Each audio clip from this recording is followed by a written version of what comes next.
ಹರೇ ರಾಮ.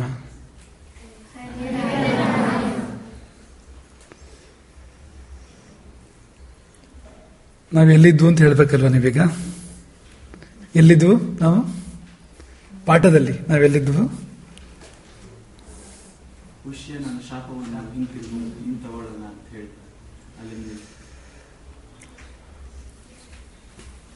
ಇಬ್ರು ಒಬ್ರಿಗೊಬ್ರು ಶಾಪ ಕೊಟ್ಕೊಂಡು ಬಿಟ್ಟಿದ್ದಾರೆ. ರಾಜ ಪೌಷ್ಯ ಮತ್ತು ಮುನಿ ಉತ್ತಂಕ ಇಬ್ರು ಪರಸ್ಪರ ಶಾಪ ಕೊಟ್ಟಿದ್ದಾರೆ. ಉತ್ತಂಕ ಶಾಪ ಕೊಟ್ಟಿದ್ದು ಕುರುಡಾಗಿ ಹೋಗು ಎಂಬ ಶಾಪವನ್ನು ಉತ್ತಂಕ ಕೊಟ್ಟಿದ್ದಾನೆ ಪೌಷ್ಯನಿಗೆ. ಪೌಷ್ಯ ಪ್ರತಿಶಾಪವನ್ನು ಏನು ಕೊಟ್ಟಿದ್ದಾನೆ? ಅನಪತ್ಯೋ ಭವಿಷ್ಯಸಿ. ಅಪತ್ಯ ಅಂತಂದ್ರೆ ಮಕ್ಕಳು ಅಂತ, ಅನಪತ್ಯ ಅಂದ್ರೆ ಮಕ್ಕಳಿಲ್ಲದವರು ಅಂತ.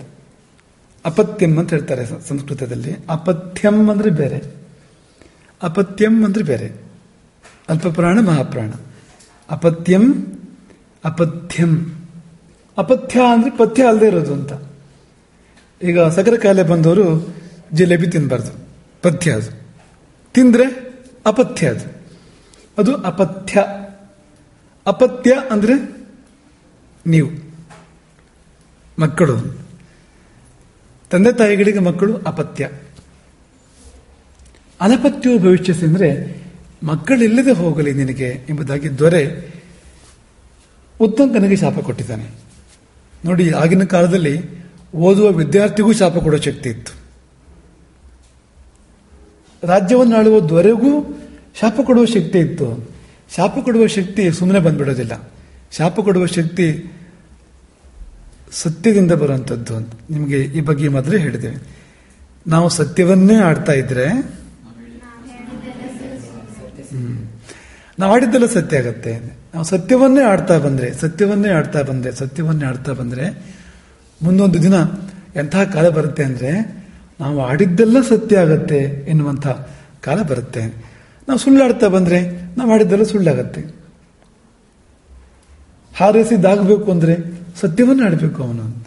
ಹಾಗೆ ತಪಸ್ಸು, ಧರ್ಮ, ತಪಸ್ಸು ಇವೆಲ್ಲ ಇದ್ದಾಗ ಈ ಒಂದು ಮಾತು ನಿಜ ಆಗಂಥದ್ದು ಅಂತ. ನೀ ನಾಯಿ ಆಗೋದ್ರೆ ನಾಯಿ ಆಗ್ಬಿಡ್ತಾನ ಅವನು ಅಂತ, ನಿಂಗೆ ಒಳ್ಳೇದಾಗಲಿ ಅಂದ್ರೆ ಒಳ್ಳೇದಾಗ್ತಾನ ಅವನು ಅಂತ. ಅಂದ್ರೆ ಇದೆಲ್ಲ ಕಾಣ್ತೀವಿ ನಾವು ಋಷಿಮುನಿಗಳಲ್ಲಿ. ಇದೆಲ್ಲ ಹೇಗೆ ಬಂದಿದ್ದು ಅಂದ್ರೆ ಸತ್ಯದ ಮೂಲಕವಾಗಿ ಮತ್ತು ಒಳ್ಳೆಯ ನಡವಳಿಕೆಯ ಮೂಲಕವಾಗಿ, ಧರ್ಮಯುಕ್ತವಾದ ನಡವಳಿಕೆಯ ಮೂಲಕವಾಗಿ ಅವರಿಗೆ ಇದೆಲ್ಲ ಬಂದಿರತಕ್ಕಂಥದ್ದು. ಈಗ ರಾಜನಲ್ಲಿಯೂ ಕೂಡ ಸತ್ಯ ಇದೆ, ಮುನಿ ಉತ್ತಂಕನಲ್ಲಿಯೂ ಕೂಡ ಸತ್ಯ ಇದೆ, ಈ ಬ್ರಹ್ಮಚಾರಿ ಉತ್ತಂಕನಲ್ಲಿಯೂ ಸತ್ಯ ಇದೆ, ದೊರೆ ಪೌಷನಲ್ಲಿ ಕೂಡ ಸತ್ಯ ಇದೆ. ಇಬ್ರು ಒಬ್ರಿಗೊಬ್ರು ಶಾಪ ಕೊಟ್ಕೊಂಡಿದ್ದಾರೆ. ಆಮೇಲೆ ದೊರೆ ಉತ್ತಂಕನನ್ನ ಕೇಳ್ಕೊಂಡಿದ್ದಾನೆ, ತಪ್ಪಾಯ್ತು ಶಾಪ ವಾಪಸ್ ತಗೊಳ್ಳಿ ಅಂತ ಕೇಳ್ಕೊಂಡಿದ್ದಾನೆ. ಉತ್ತಂಕ ಶಾಪ ವಾಪಸ್ ತಗೊಂಡಿದ್ದಾನೆ, ಒಂದು ಉಪಾಯವಾಗಿ ಶಾಪ ವಾಪಸ್ ತಗೊಂಡಿದ್ದಾನೆ. ಕುರುಡಾಗು ಅಂತ ಹೇಳಿದೆ ನಿನಗೆ ನಾನು, ಅದು ಎಷ್ಟು ಕಾಲ ಅಂತೇನು ಹೇಳಿಲ್ಲ. ಒಂದು ಕ್ಷಣ ಕುರುಡಾಗಿ ಮತ್ತೆ ಕಣ್ಣು ಸರಿಯಾಗಲಿ ನನಗೆ ಎಂಬುದಾಗಿ ಅವನ ಶಾಪವನ್ನು ಪರಿಹರಿಸಿಬಿಟ್ಟಿದ್ದಾನೆ ಉತ್ತಂಕ. ಈಗ ರಾಜನಿಗೆ ಕರ್ತವ್ಯ ಇತ್ತು. ಉತ್ತಂಕ ಕೊಟ್ಟ ಶಾಪವನ್ನು ಉತ್ತಂಕ ವಾಪಸ್ ತಗೊಂಡಿದ್ದಾನೆ, ರಾಜ ಕೊಟ್ಟ ಶಾಪವನ್ನು ರಾಜ ವಾಪಸ್ ತಗೋಬೇಕು. ಒಂದು ಸಂದರ್ಭ ನಮಗೆ ನೆನಪಾಗತ್ತೆ. ಅಶ್ವತ್ಥಾಮ ಪಾಂಡವರ ಮೇಲೆ ಬ್ರಹ್ಮಚರ ಎಂಬ ಅಸ್ತ್ರ ಪ್ರಯೋಗ ಮಾಡ್ತಾನೆ. ನಿಮಗೆಲ್ಲ ಗೊತ್ತಿದೆ ಅಲ್ವಾ? ಅಶ್ವತ್ಥಾಮ ಪಾಂಡವಾನ ವಿನಾಶಾಯ, ಪಾಂಡವರೆಲ್ಲರ ವಧೆಯಾಗಲಿ, ಪಾಂಡವರೆಲ್ಲ ನಾಶವಾಗಲಿ ಎಂಬುದಾಗಿ ಸಂಕಲ್ಪ ಮಾಡಿ ಬ್ರಹ್ಮಶಿರಸ್ಸು ಎಂಬ ಅಸ್ತ್ರ, ಅದಕ್ಕಿಂತ ಮೇಲೆ ಬೇರೆ ಅಸ್ತ್ರ ಇಲ್ಲ, ಬ್ರಹ್ಮಶಿರಸ್ಸು ಎಂಬ ಅಸ್ತ್ರವನ್ನು ಪ್ರಯೋಗ ಮಾಡ್ತಾನೆ. ಪ್ರತಿಯಾಗಿ ಅರ್ಜುನನು ಅದೇ ಅಸ್ತ್ರ ಪ್ರಯೋಗ ಮಾಡ್ತಾನೆ. ಅರ್ಜುನನ ಸಂಕಲ್ಪ ಏನಿತ್ತು? ಪಾಂಡವರ ರಕ್ಷಣೆಯಾಗಲಿ, ಆಚಾರ್ಯ ಪುತ್ರನಿಗೂ ಅಶ್ವತ್ಥಾಮನಿಗೂ ಒಳ್ಳೆಯದಾಗಲಿ ಅಂತ. ಅಶ್ವತ್ಥಾಮ ಹಾಳಾಗಲಿ ಅಂತ ಅರ್ಜುನನ ಸಂಕಲ್ಪ ಇಲ್ಲ, ನಾಶವಾಗಲಿ ಅಂತ ಅರ್ಜುನನ ಸಂಕಲ್ಪ ಇಲ್ಲ. ಯಾಕೆಂದ್ರೆ ವಿದ್ಯೆ ಕೊಟ್ಟ ಗುರುಗಳ ಮಗ, ಅವನ ಸಾವನ್ನು ನಾನು ಬಯಸುವುದಿಲ್ಲ ಎನ್ನೋ ಭಾವ ಇದೆ ಅಲ್ಲಿ. ಹಾಗಾಗಿ ಆಚಾರ್ಯ ಪುತ್ರಸ್ಥೆ ಶ್ರೇಯೋಸ್ತು, ಅಶ್ವತ್ಥಾಮನಿಗೆ ಒಳ್ಳೆಯದಾಗಲಿ, ಆದರೆ ಪಾಂಡವರು ಉಳ್ಕೋಬೇಕು ಅಂತ ಆ ಸಂಕಲ್ಪದಲ್ಲಿ ಇವನು ಬ್ರಹ್ಮಶಿರೋಸ್ತ್ರ ಪ್ರಯೋಗ ಮಾಡ್ತಾನೆ. ಎರಡೂ ಅಸ್ತ್ರ ಒಂದಕ್ಕೊಂದು ಘಟ್ಟಿಸಿದರೆ ಪ್ರಪಂಚ ಪ್ರಳಯ ಆಗ್ಬೋದು, ಅಂಥ ಶಕ್ತಿ ಇರತಕ್ಕಂಥ ಅಸ್ತ್ರಗಳು ಅಂತ. ಎರಡು ಒಂದಕ್ಕೊಂದು ಘಟನೆ ಆಗಬಾರ್ದು. ಆಗ ಮಧ್ಯದಲ್ಲಿ ವ್ಯಾಸರು ನಾರದರು ಬಂದು ನಿಂತ್ಕೋತಾರೆ. ಅಸ್ತ್ರಗಳ ಮಧ್ಯದಲ್ಲಿ ವ್ಯಾಸ ಮಹರ್ಷಿಗಳು ನಾರದ ಮಹರ್ಷಿಗಳು ಬಂದು ನಿಂತ್ಕೋತಾರೆ. ಅವ್ರು ಬಂದು ನಿಂತ್ಕೊಂಡಾಗ ಅಸ್ತ್ರಗಳು ಒಂದಕ್ಕೊಂದು ಘಟನೆ ಆಗೋದಿಲ್ಲ. ಆದರೆ ಎಷ್ಟು ತನಕ ನಿಂತ್ಕೊಳ್ಳೋಕೆ ಸಾಧ್ಯ? ಅವರು ಎಷ್ಟು ಕಾಲ ನಿಂತ್ಕೊಳ್ಳೋಕೆ ಸಾಧ್ಯ? ಹಾಗೆ ಅವ್ರೇನು ಹೇಳ್ತಾರೆ ಅಂದರೆ, ಇಬ್ಬರಿಗೂ ಹೇಳ್ತಾರೆ, ನೀವು ನಿಮ್ಮ ಅಸ್ತ್ರ ವಾಪಸ್ ತಗೊಳ್ಳಿ. ಅಶ್ವತ್ಥಾಮ ತಾನು ಪ್ರಯೋಗ ಮಾಡಿದ ಅಸ್ತ್ರವನ್ನು ವಾಪಸ್ ತಗೋಬೇಕು, ಅರ್ಜುನ ಕೂಡ. ಅರ್ಜುನ ವಾಪಸ್ ತಗೋತಾನೆ. ಅಶ್ವತ್ಥಾಮನಿಗೆ ವಾಪಸ್ ತಗೊಳ್ಳೋಕ್ಕಾಗೋದೇ ಇಲ್ಲ. ಜಿತೇಂದ್ರಿಯನಲ್ಲ ಅವನು. ಅಂದ್ರೆ ಅವನ ಇಂದ್ರಿಯ ಅವನ ಕೈಲಿಲ್ಲ ಅಂತ, ಅವನ ಮನಸ್ಸು ಅವನ ಕೈಲಿಲ್ಲ, ಅವನ ಕಣ್ಣು ಅವನು ಹೇಳಿದನ್ನು ಕೇಳೋದಿಲ್ಲ, ಅವನ ಕಿವಿ ಅವನು ಹೇಳಿದನ್ನು ಕೇಳೋದಿಲ್ಲ. ಸ್ವನಿಯಂತ್ರಣ, ಸೆಲ್ಫ್ ಕಂಟ್ರೋಲ್ ಇಲ್ಲ. ಅದಿದ್ರೆ ಮಾತ್ರ ಅಸ್ತ್ರ ವಾಪಸ್ ತಗೊಳ್ಳೋಕೆ ಸಾಧ್ಯ. ಅದಿಲ್ಲ. ಹಾಗಾಗಿ ಅಸ್ತ್ರ ವಾಪಸ್ ತಗೊಳ್ಳೋಕ್ಕಾಗಲೇ ಇಲ್ಲ. ಆಗ ಏನ್ ಮಾಡ್ತಾನೆ ಅಂದ್ರೆ ಸಂಕಲ್ಪ ಬದಲಾಯಿಸ್ತಾನೆ. ಪಾಂಡವಾನಾಂ ವಿನಾಶಾಯ ಅಂತಿದ್ದನ್ನ ಪಾಂಡವಾನಾಂ ಸಂತತಿ ವಿನಾಶಾಯ, ಪಾಂಡವರ ಸಂತತಿ ನಾಶ ಆಗಲಿ. ಪಾಂಡವರ ಸಂತತಿ ನಾಶ ಆಗಲಿ ಅಂದ್ರೆ ಪಾಂಡವರ ಮಕ್ಕಳು ಈಗಾಗಲೇ ಸತ್ತೋಗ್ಬಿಟ್ಟಿದ್ದಾರೆ. ಅಭಿಮನ್ಯುವಿನ ವಧೆ ಯುದ್ಧದ ಮಧ್ಯದಲ್ಲಾಗಿದೆ. ಘಟೋತ್ಕಚನ ವಧೆ ಆಗಿದೆ. ಉಪ ಪಾಂಡವರು ದ್ರೌಪದಿಯ ಮಕ್ಕಳು, ಅವರನ್ನು ಅಶ್ವತ್ಥಾಮನೇ ರಾತ್ರಿ ಹತ್ಯೆ ಮಾಡಿದ್ದಾನೆ. ಅರ್ಧ ರಾತ್ರಿ ಹೋಗಿ ಮಲ್ಕೊಂಡವ್ರನ್ನ ಹತ್ಯೆ ಮಾಡಿದ್ದಾನೆ ಹೋಗಿ. ಮಕ್ಕಳಾರು ಉಳಿದಿಲ್ಲ. ಆದರೆ ಒಂದು ಶಿಶು, ಒಂದು ಗರ್ಭದಲ್ಲಿ ಒಂದು ಶಿಶು ಉಳಿದಿದೆ, ಮೊಮ್ಮಗು ಉಳಿದಿದೆ. ಅರ್ಜುನನ ಮಗ ಅಭಿಮನ್ಯು, ಅಭಿಮನ್ಯು ಹೆಂಡತಿ ಉತ್ತರೆ. ಅಭಿಮನ್ಯು ತಿಳ್ಕೊಂಡಿದ್ರು, ಉತ್ತರೆಯ ಗರ್ಭದಲ್ಲಿ ಒಂದು ಶಿಶು ಇದೆ. ಆ ಶಿಶುವಿನ ಮೇಲೆ ಹೋಯಿತು ಅಸ್ತ್ರ.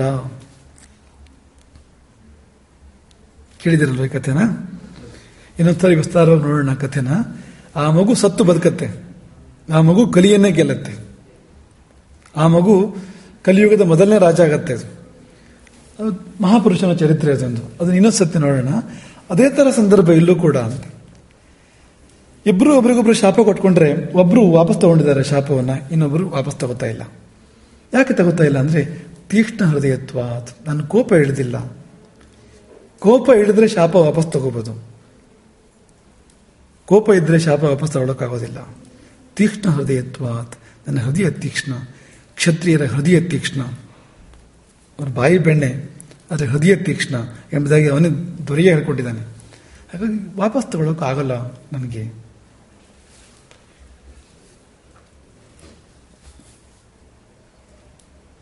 ಒಂದು ತತ್ವ ಹೇಳೋಣ ಇಲ್ಲಿ. ಯಾರಿಗೆ ಕೂಡ್ಸೋಕ್ ಗೊತ್ತಿಲ್ಲ ಅವನು ಮುರಿಬಾರದು. ಸರಿನಾ? ನಮಗೆ ಒಂದನ್ನು ಕೂಡ್ಸೋಕ್ ಗೊತ್ತಿಲ್ಲ ಅಂದ್ರೆ ಮುರಿಬಾರದು. ಕೂಡ್ಸೋಕ್ ಗೊತ್ತಿದ್ರೆ ಕೊನೆ ಪಕ್ಷ ಮುರಿದಿದ್ದನ್ನು ಕೂಡಿಸ್ಬೋದು ನಾವು.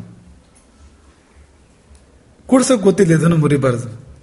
ಈಗ ಉತ್ತಂಕನಿಗೆ ಕೂಡ್ಸೋಕ್ ಗೊತ್ತಿತ್ತು, ದೊರೆಗೆ ಕೂಡ್ಸೋಕ್ ಗೊತ್ತಿಲ್ಲ. ಹಾಗಾಗಿ ಶಾಪ ಕೊಟ್ಬಿಟ್ಟ. ಆದ್ರೆ ಶಾಪಕ್ಕೆ ಪರಿಹಾರ ಹೇಳೋಕೆ ಅವನಿಗೆ ಆಗ್ತಾ ಇಲ್ಲ. ಅಂಥವ್ರು ಶಾಪ ಕೊಡಬಾರದು. ಉತ್ತಂಕ ಏನ್ ಮಾಡ್ತಾನೆ? ಅದೇ ಪ್ರಶ್ನೆ ಇದ್ದಿದ್ದು ಕಳೆದ ಸರಿ ಮುಗಿಸ್ಬೇಕಾದ್ರೆ. ಪಾಪ ಉತ್ತಂಕ ಏನ್ ಮಾಡ್ತಾನೆ? ನೀವೆಲ್ಲ ಉತ್ತಂಕನ ಪಾರ್ಟಿ ಅಲ್ವಾ? ಈ ವಿಷಯದಲ್ಲಿ ಈ ಸದ್ಯ ಯಾರ ಪಾರ್ಟಿ ಹೇಳಿ? ಪಾಪ ಅವನ ಶಾಪ ವಾಪಸ್, ಅವನ ಶಾಪ ಪರಿಹಾರ ಆಗೋದು ಬೇಡವಾ? ಏನ್ ಮಾಡ್ಬೇಕು ಉತ್ತಂಕ ಈಗ? ನೀವು ಆದ್ರೆ ಏನ್ ಮಾಡ್ತಾ ಇದ್ರಿ?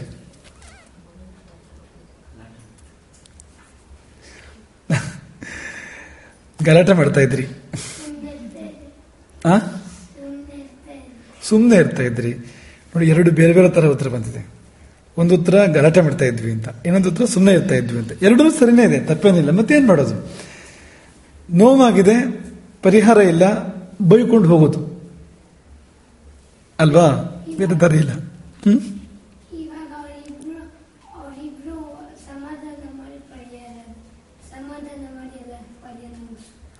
ಅವನಿಗೆ ಸಮಾಧಾನ ಆಗ್ತಾನೆ ಇಲ್ಲ.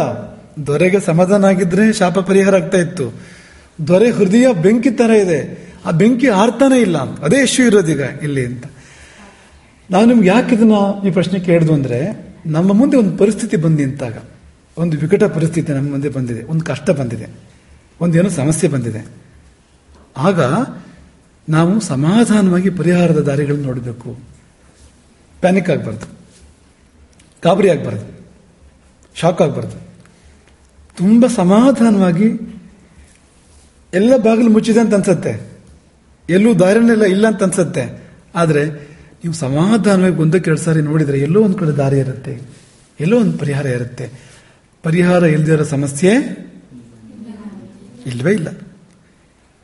ಜಗತ್ತಲ್ಲಿ ಕಾಯಿಲೆ ಎಷ್ಟಿದೆಯೋ ಔಷಧವೂ ಅಷ್ಟೇ ಇದೆಯಂತೆ. ಯಾರು ಕಾಯಿಲೆ ಸೃಷ್ಟಿ ಮಾಡಿದಾನೋ ಅವನೇ ಔಷಧನ ಸೃಷ್ಟಿ ಮಾಡಿದಾನೆ. ಹಾಗಾಗಿ ಕಾಯಿಲೆ ಇಲ್ಲದೆ ಇರೋಂಥ ಔಷಧ ಇಲ್ಲ. ಪ್ರತಿಯೊಂದು ಔಷಧ ಇರೋಂಥ ಕಾಯಿಲೆ ಎರಡೂ ಹಾಗೇನೆ. ಔಷಧ ಇಲ್ಲದೆ ಇರೋಂಥ ಕಾಯಿಲೆ ಇಲ್ಲ, ಕಾಯಿಲೆಗೆ ಬರದೇ ಇರೋಂಥ ಔಷಧವೂ ಕೂಡ ಇಲ್ಲ. ಯಾವ ಸೊಪ್ಪಿದ್ರು, ಯಾವ ಒಂದು ಬೇರಿದ್ರು, ನಾರಿದ್ರು, ಯಾವುದೋ ಒಂದು ಔಷಧಕ್ಕೆ ಯಾವುದೋ ಒಂದು ಕಾಯಿಲೆಗೆ ಬಂದೇ ಬರುತ್ತೆ ಅದು ಅಂತ. ಉತ್ತಂಕ ನತ್ಬಿಟ್ನಂತೆ, ನೀನು ಶಾಪ ನನ್ನನ್ನು ಮುಟ್ಟೋದಿಲ್ಲ ಬಿಡು.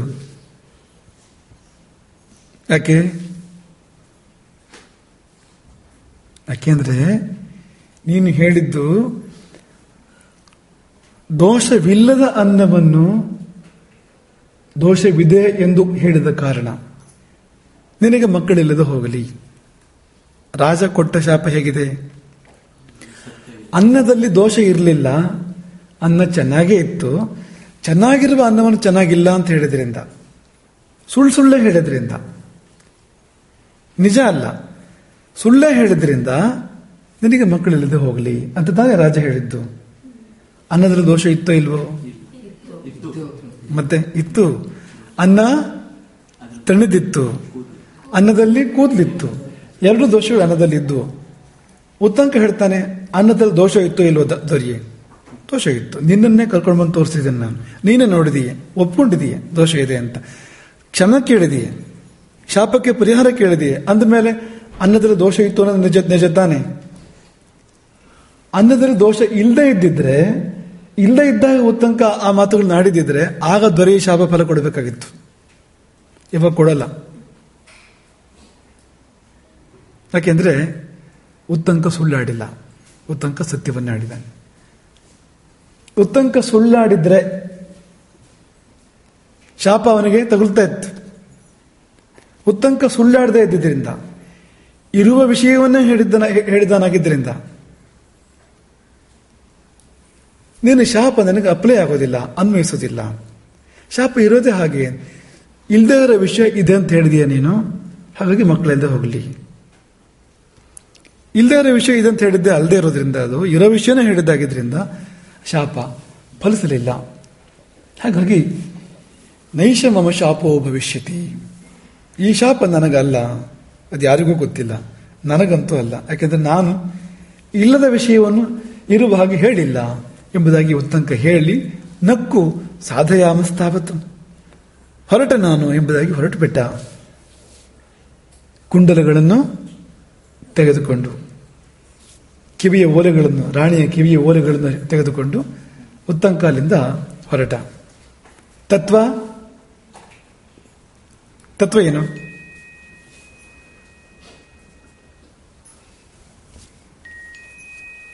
ನಾವು ನಿಜ ಹೇಳ್ತಾ ಇದ್ದು, ನಿಜ ನಮ್ಮನ್ನು ಕಾಪಾಡು, ಸತ್ಯವೇ ನಮ್ಮನ್ನು ಕಾಪಾಡು. ಚೆನ್ನಾಗಿ ಹೇಳಿದ ನಾನು. ನಾವು ಸತ್ಯನೇ ಹೇಳ್ತಾ ಇದ್ರೆ ಸತ್ಯನೇ ನಮ್ಮನ್ನು ಕಾಪಾಡುತ್ತೆ ಅನ್ನೋದು ತತ್ವ. ಚೆನ್ನಾಗಿದೆ ಅದು. ಇನ್ನೊಂದು ತತ್ವ ನಾವು ನಿಮ್ಗೆ ಹೇಳ್ತೀವಿ. 1, 2, 3, 4 ಶಬ್ದ ಹೇಳ್ತೀವಿ, ನೆನ್ಪಿಟ್ಕೊಳ್ಳಿ ಈ ಶಬ್ದಗಳನ್ನ. ತಪ್ಪು ಮಾಡದವನಿಗೆ ಯಾತರ ಚಿಂತೆ. ರಿಪೀಟ್ ಮಾಡ್ತೀರಾ?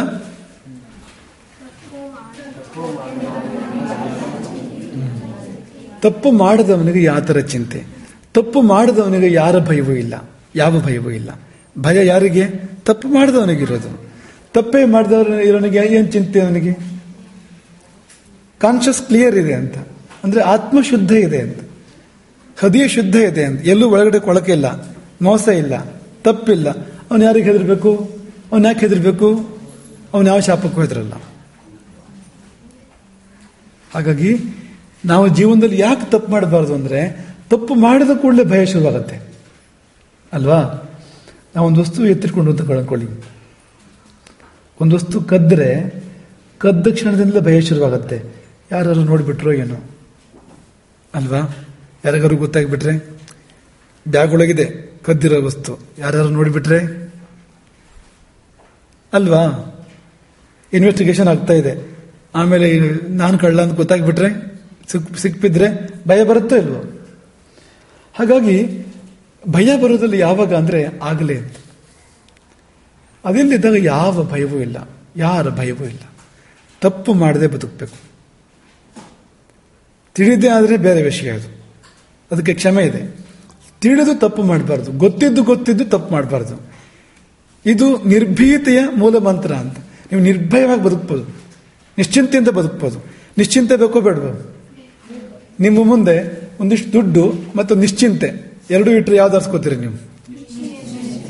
ಯಾಕೆಂದ್ರೆ ನಿಶ್ಚಿಂತೆಯಿಂದ ದುಡ್ಡಿದ್ರೆ ನಿದ್ದೆನೇ ಬರೋದಿಲ್ಲ, ರಾತ್ರಿ ಮಲಗಿದ್ರೆ ಆರೋಗ್ಯ ಕೆಡುತ್ತೆ. ಹಾಗಾಗಿ ಜೀವನಕ್ಕೆ ಸಂಪತ್ತು ಬೇಕು, ಯಶಸ್ಸು ಬೇಕು, ಆದರೆ ಎಲ್ಲಕ್ಕಿಂತ ಮೊದಲು ನಿಶ್ಚಿಂತೆ ಬೇಕು, ನಿರ್ಭೀತಿ ಬೇಕು, ನಿರ್ಭಯವಾಗಿರಬೇಕು. ನಾವು ಮುಂದಕ್ಕೆ ಹೋಗೋಣ. ಉತ್ತಂಕ ಕುಂಡಲಗಳನ್ನು ತೆಗೆದುಕೊಂಡು ಗುರುಕುಲದ ಕಡೆಗೆ ಸಾಗ್ತಾ ಇದ್ದಾನೆ. ಕುಂಡಲಗಳನ್ನು ಅವನು ಗುರುಪತ್ನಿಗೆ ತಗೊಂಡು ಕೊಡಬೇಕು ಕುಂಡಲಗಳನ್ನು. ಹಾಗಾಗಿ ಕುಂಡಲಗಳನ್ನು ತೆಗೆದುಕೊಂಡು ಗುರುಕುಲದ ಕಡೆಗೆ ಹೋಗ್ತಾ ಇದ್ದಾನೆ ಉತ್ತಂಕ. ದಾರಿಯಲ್ಲಿ ಒಂದು ದೃಶ್ಯ, ಅವನನ್ನು ಹಿಂಬಾಲಿಸ್ಕೊಂಡು ಬರ್ತಾ ಇದ್ದಾರೆ. ಯಾರು?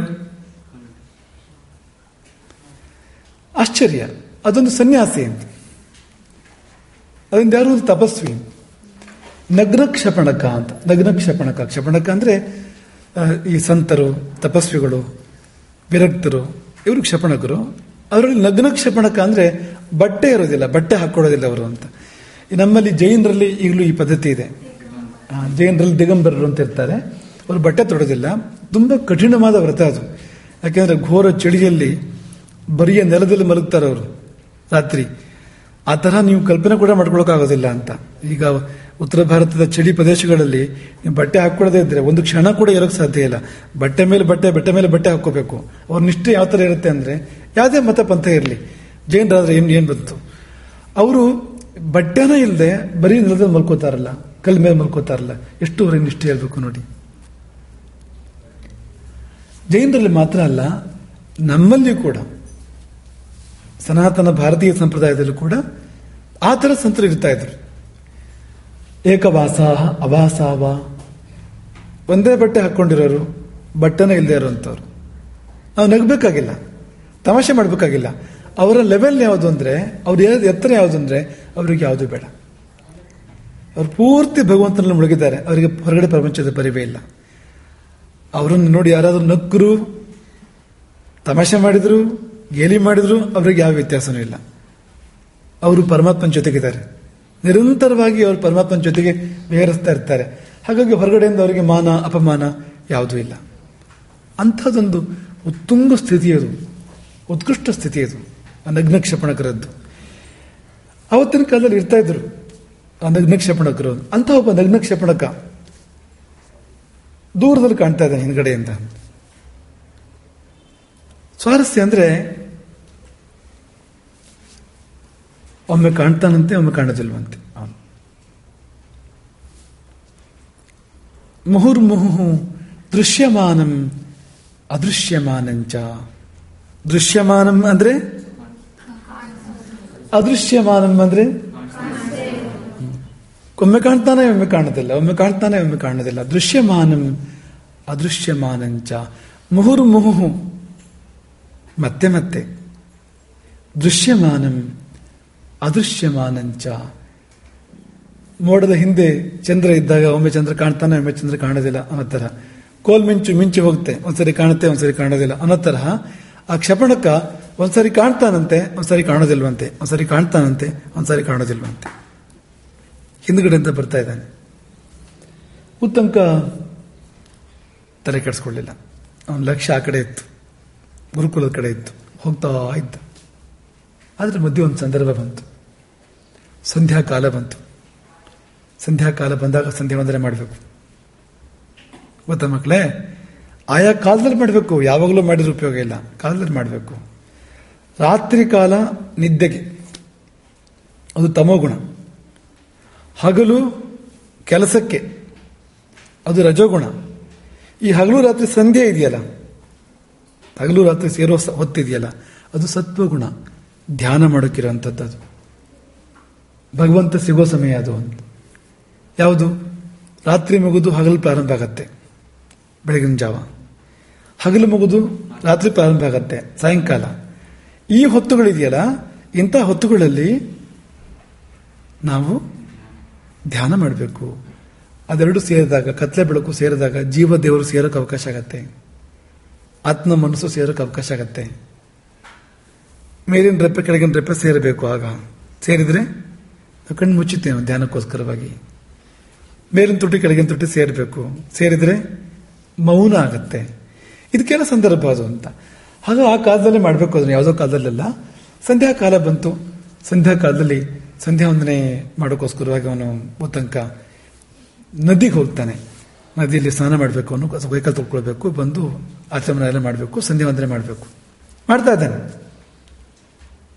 ಮಾಡ್ತಾ ಇದ್ದಾಗ ಈ ಕುಂಡಲ ಒಂದಿದೆಯಲ್ಲ, ಅದನ್ನು ಕೈಲಿ ಇಟ್ಕೊಂಡು ಮಾಡೋಕ್ಕಾಗಲ್ಲ ಸಂಧ್ಯಾ ವಂದನೆಯನ್ನು. ಅಲ್ಲೇ ಪಕ್ಕದಲ್ಲಿ ಇಟ್ಕೊಂಡ, ಸ್ವಲ್ಪ ದೂರದಲ್ಲಿ ಆ ಕುಂಡಲಗಳನ್ನ ಇಟ್ಕೊಂಡು ನದಿಯಲ್ಲಿ ಇಳಿದು ಸ್ನಾನ ಮಾಡ್ಕೊಂಡು ಬಂದು ಅನುಷ್ಠಾನ ಮಾಡೋಕ್ಕೆ ಶುರು ಮಾಡಿದ, ಸಂಧ್ಯಾ ವಂದನೆ ಮಾಡೋಕ್ಕೆ ಶುರು ಮಾಡಿದ. ಏನಾಯ್ತು ಹೇಳಿ ಮುಂದೆ?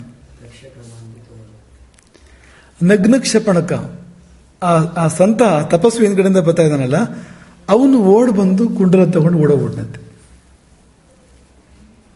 ಹಿಂದಿಂದ ಬರ್ತಾ ಇದ್ದವನು, ಫಾಲೋ ಮಾಡ್ತಾ ಇದ್ದವನು, ಅವನು ಇದ್ದಕ್ಕಿದ್ದಾಗಿ ಓಡ್ ಬಂದು ಕುಂಡಲ ಎತ್ಕೊಂಡು ಪಲಾಯನ ಮಾಡ್ತಾನೆ. ತತ್ವ ಏನು? ಬೆಳ್ಳಗಿರುವುದೆಲ್ಲ ಹಾಲಲ್ಲ. ಜಗತ್ತಲ್ಲಿ ಅಸಲಿ ಇದೆ, ನಕಲಿನೂ ಇದೆ.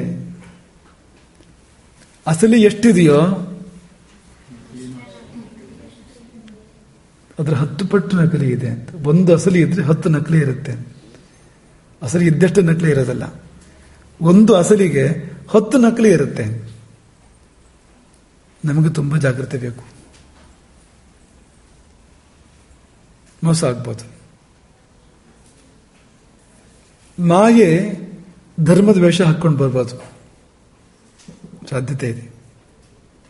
ನಾವು ಎಚ್ಚರವಾಗಿರ್ಬೇಕು. ನೋಡಿ, ತಪಸ್ವಿ ವೇಷ ಹಾಕೊಂಡು ಬಂದು ನಿಜವಾಗಿ ತಪಸ್ವಿ ಅಲ್ಲ, ಕಳ್ಳ ಅವನು. ಅದು ಬಂದಿದ್ದು ತಪಸ್ವಿಯ ವೇಷದಲ್ಲಿ. ಸೀತೆಯನ್ನು ಅಪಹಾರ ಮಾಡೋಕೆ ರಾವಣ ಬಂದಾಗ ಯಾವ ವೇಷ ಹಾಕೊಂಡಿದ್ದ ಅವನು? ಅಲ್ವಾ? ಹಾಗಾಗಿ ಬೆಳ್ಳಿಗಿರೋದಿಲ್ಲ, ಹಾಲಲ್ಲ ಅಂತ ಹೇಳಿದ್ದು. ಒಳ್ಳೆಯವರ ಕಾಣಿಸೋರಲ್ಲ, ಒಳ್ಳೆಯವರಲ್ಲ. ನಾವು ತುಂಬಾ ಎಚ್ಚರವಾಗಿರ್ಬೇಕು. ಇಲ್ಲ, ಹಾಗಾಗಿದೆ.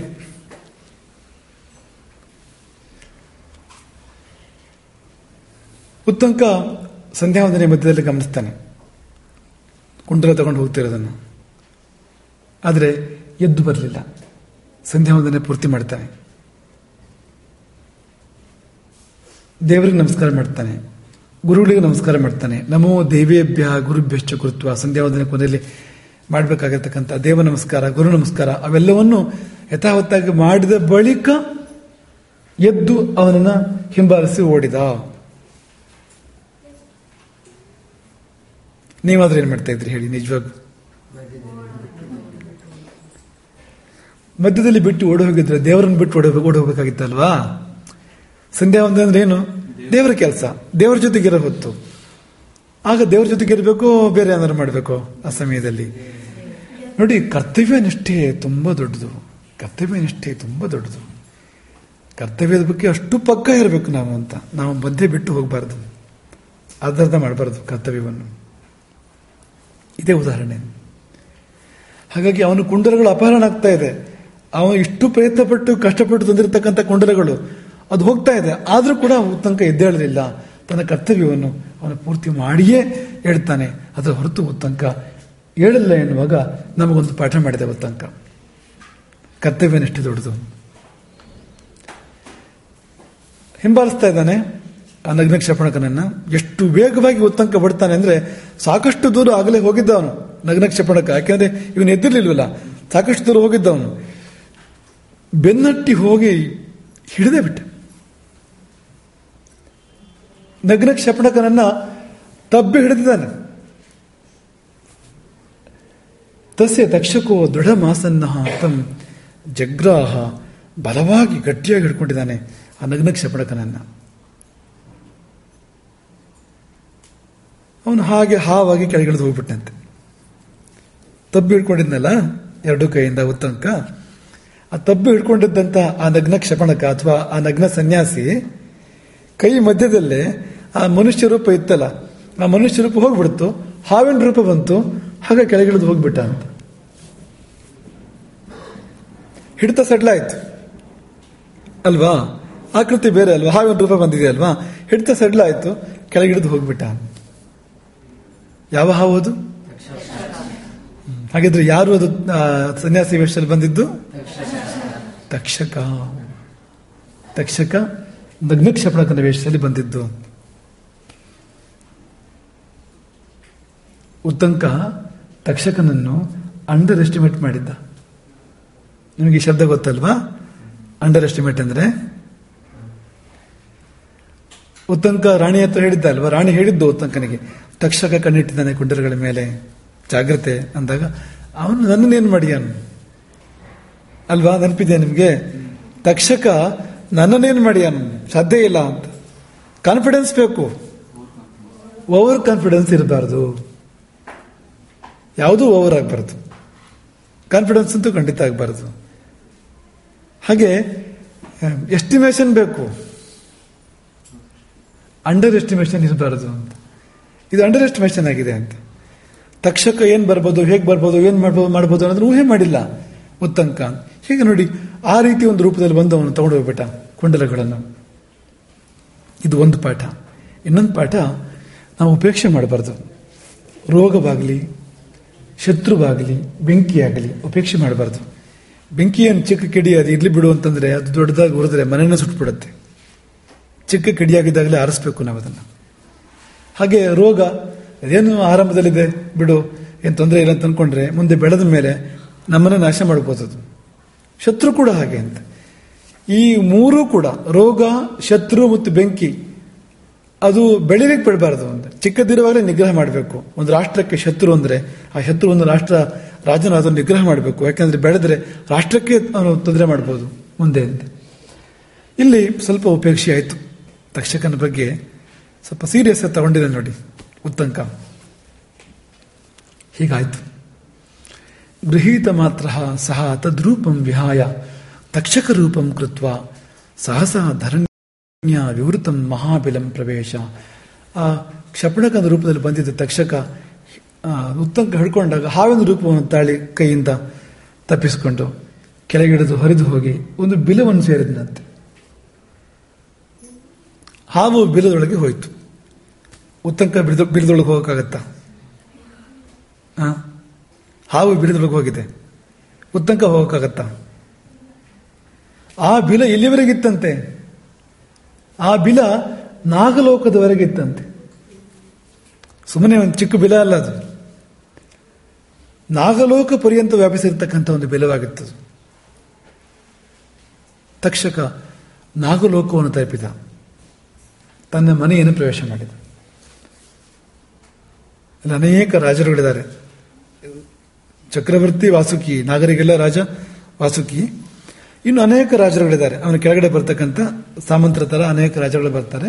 ಇವನು ಕೂಡ ಒಂದು ದೊರೆಯೇ, ನಾಗರಾಜನೇ ಹೋದು, ಯಾರು ತಕ್ಷಕ ಕೂಡ ತನ್ನ ಮನೆಯನ್ನು ಪ್ರವೇಶ ಮಾಡಿದ. ಆಯ್ತು, ಏನ್ ಮಾಡ್ತಾನೆ ಉತ್ತಂಕ? ಈಗ ಏನ್ ಮಾಡೋಕ್ ಸಾಧ್ಯ?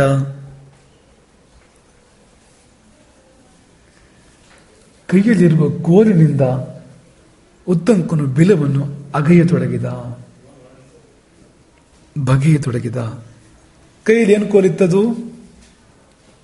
ಬ್ರಹ್ಮಚಾರಿ ಕೈಯಲ್ಲಿ ಪಲಾಶ ದಂಡವನ್ನು ಹಿಡ್ಕೋಬೇಕು ಅಂತ ನಿಯಮ ಇದೆ.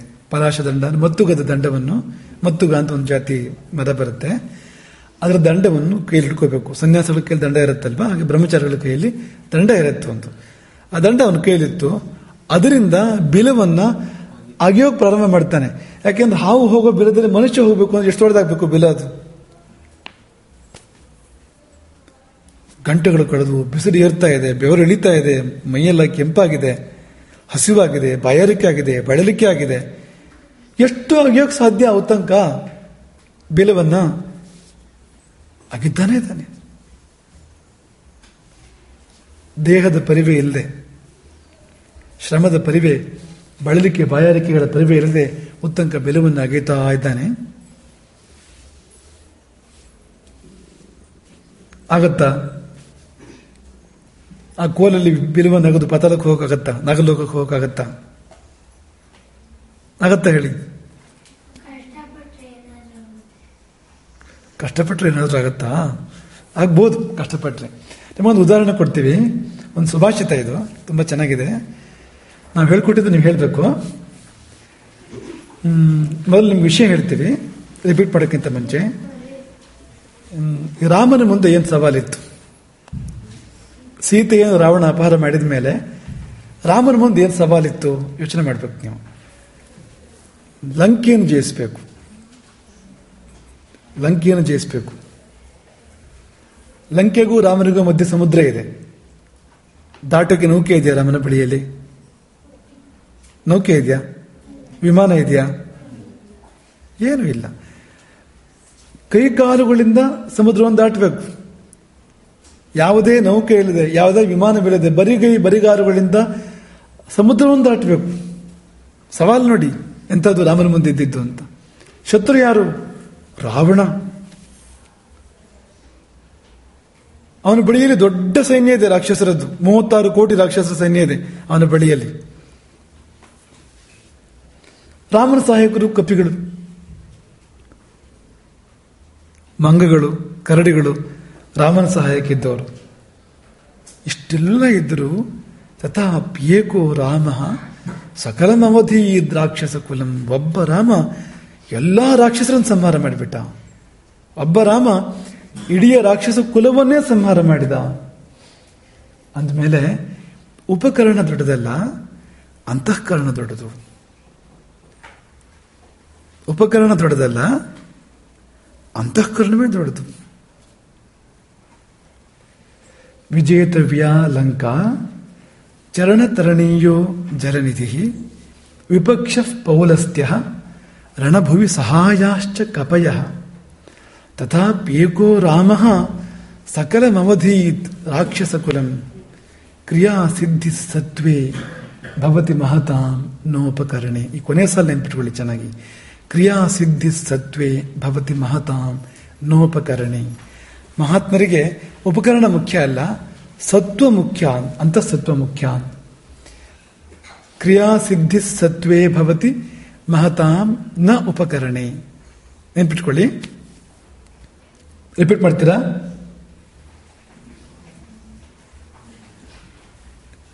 ಕ್ರಿಯಾ ಸಿದ್ಧಿ ಸತ್ವೇ ಭವತಿ ಮಹತಾಂ ನೋಪಕರಣೆ. ಕ್ರಿಯಾ ಸಿದ್ಧಿ ಸತ್ವೇ ಭವತಿ ಮಹತಾಂ ನೋಪಕರಣೆ. ಕ್ರಿಯಾ ಸಿದ್ಧಿ ಸತ್ವೇ ಭವತಿ ಮಹತಾಂ ನೋಪಕರಣೆ. ಈ ಶ್ಲೋಕನ ಬರೆದು ಹಾಕ್ತಾರೆ ಬೋರ್ಡಲ್ಲಿ. ಪಾಠ ಆದ್ಮೇಲೆ ಶ್ಲೋಕನ ಬರೆದು ಹಾಕ್ತಾರೆ, ನೀವೆಲ್ಲ ಬರ್ಕೋಬಹುದು. ಆಮೇಲೆ ನಿಮ್ಗೊಂದು ವಿವರಣೆನೂ ಕೊಡ್ತಾರೆ ಶ್ಲೋಕದ್ದು. ನಾವು ನಿಮ್ಗೆ ಈಗಾಗಲೇ ವಿವರಣೆ ಕೊಟ್ಟಿದ್ದೀವಿ. ಹೆಚ್ಚು ವಿವರವಾಗಿ ನಿಮ್ಗೆ ಆಮೇಲೆ ವಿವರಣೆ ಕೊಡ್ತಾರೆ, ಆಮೇಲೆ ಅದು ನೋಟ್ ಮಾಡ್ಕೋಬಹುದು.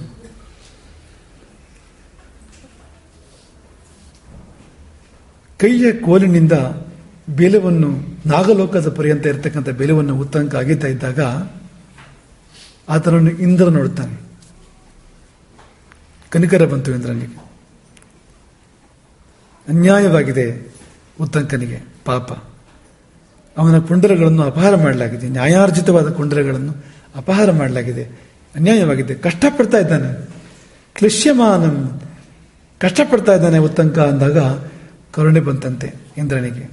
ತನ್ನ ವಜ್ರಾಯುಧಕ್ಕೆ ಇಂದ್ರ ಹೇಳ್ತಾನೆ, ಹೋಗು ನೀನು ಆ ಬ್ರಹ್ಮಚಾರಿಗೆ ಸಹಾಯ ಮಾಡು.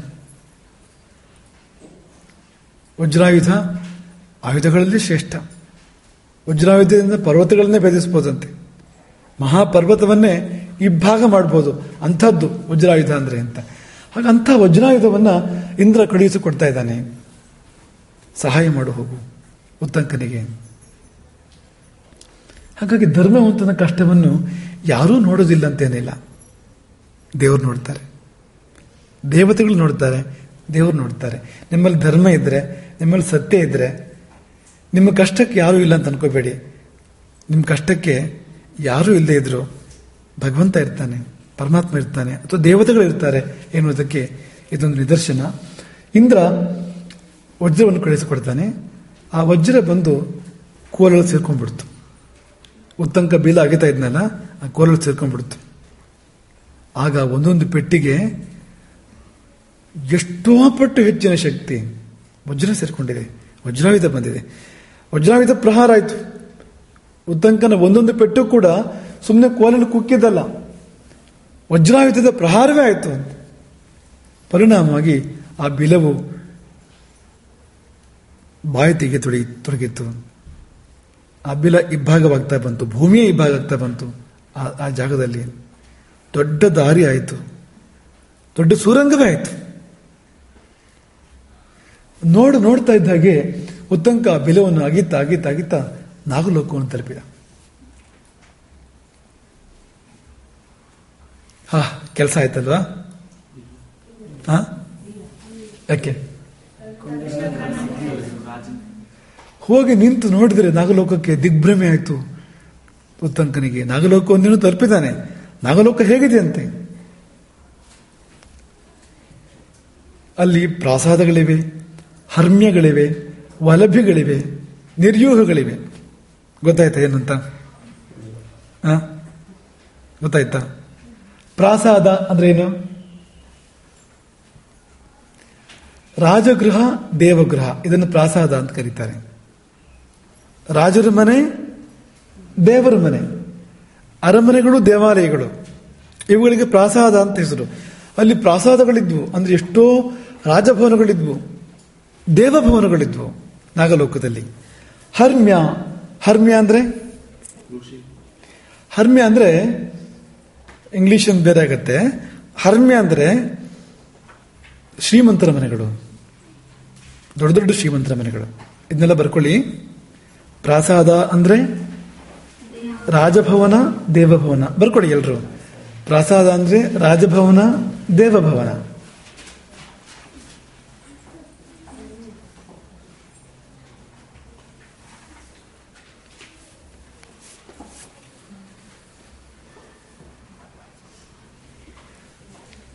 ಹರ್ಮ್ಯ ಅಂದ್ರೆ ಶ್ರೀಮಂತರ ಮನೆಗಳು.